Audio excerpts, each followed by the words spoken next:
Her office reeked of citrus and quiet betrayal. The scent hit me the moment I stepped in, sharp, artificial, much like the smile she wore. She sat behind her marble desk, an icy queen in a fortress of glass and steel, her expression unreadable. When she finally looked up, there was a flicker of something triumphant in her eyes. That smug little curve of her lips, the same one she wore every time she thought she'd outsmarted someone. "Congratulations, George," she said, her voice laced with sweet poison. "All your hard work finally paid off. I'm promoting my boyfriend Steve instead. He's more of a team player." She chuckled. I didn't flinch, didn't speak, didn't even blink. I simply reached into my coat and pulled out a plain white envelope, placing it silently on her desk. "My resignation," I said. She barely glanced at it before tossing it aside, like it was a receipt for something forgettable. I watched it land softly. She had no idea what that envelope truly carried. No idea I already knew everything. No idea what I'd done. And by the time she figured it out, it would be far too late.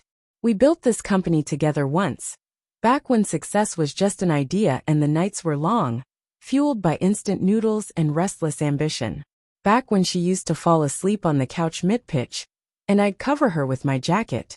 We were partners in every way: business, life, dreams.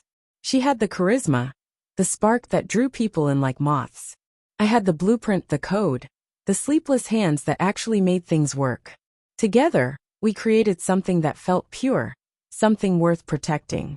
We made promises to each other, to never let greed rot what we were building, to keep the sharks at bay, to stay clean. But power has a scent, and she began to follow it long before I noticed. Steve slithered in like oil in water. Too smooth, too loud, always too eager to be seen. I never liked him. The kind of guy who shakes your hand while admiring his reflection behind you. But Julia liked him. Too much. Suddenly, meetings were missed. Conversations died when I entered the room. Her phone lived face down more than it ever had before. I told myself we were stressed, that it was just growing pains, that maybe I was imagining things. I wasn't. The first real fracture came one Thursday night. She left her laptop open, thinking it was locked. I wasn't trying to snoop, but one previewed message broke everything open. "He still doesn't suspect a thing." Attached to it was a picture, Julia in Steve's apartment, wearing the necklace I gave her for our 5th anniversary. There was no rage, just a quiet stillness. Cold. Clean. That numb clarity that betrayal carves into you. I didn't confront her. Didn't shout or demand answers. There was no grand argument, no broken dishes, no tears. That would have given her too much satisfaction. Instead, I closed the laptop, poured myself a drink, and started thinking. They thought I was blind, but I was already steps ahead. I built our system. I wrote the code. I signed every critical contract. When Julia suggested I step back from operations last quarter to focus on creative work, I understood exactly what was happening. She was rewriting the narrative, erasing me from the foundation I helped lay. So I began rewriting a few lines of my own. It began with backend access. Just a few keystrokes gave me a shadow identity inside the company's infrastructure. Invisible but with godlike reach. I traced finances, wire transfers, suspicious consultant payments. Each led to Steve's account. Embezzlement. Possibly sanctioned by Julia. I captured everything, screenshots, logs, timestamps. I watched board meetings she didn't think were being recorded. One where she called me a necessary stepping stone. Another where Steve joked about clearing the dead weight. I hired a forensic accountant and handed him everything. Then, I called a lawyer, an expensive one. The kind who smiles with teeth. There were 3 founders of this company. Julia, me, and a silent partner who stepped back early. But legally, my name still sat on the papers. Still listed as co-owner. Every line of code we used, I owned it. Every product name, mine. She had just filed to take the company public, without my signature. The day before I resigned, I sent a discreet message to the board, to the SEC, and to one of the biggest tech news outlets in the country.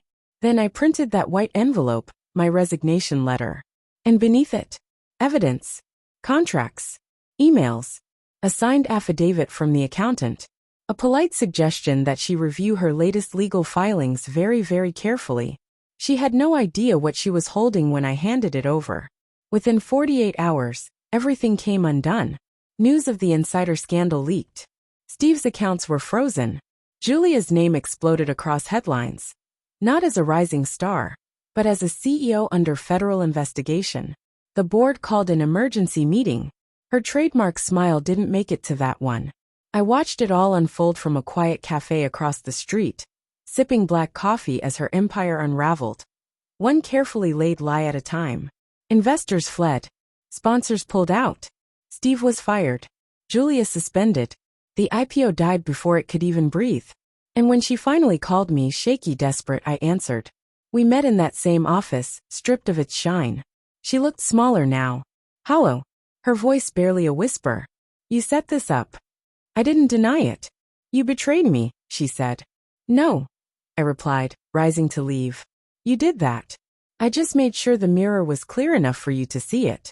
I walked out without looking back. She took everything for granted.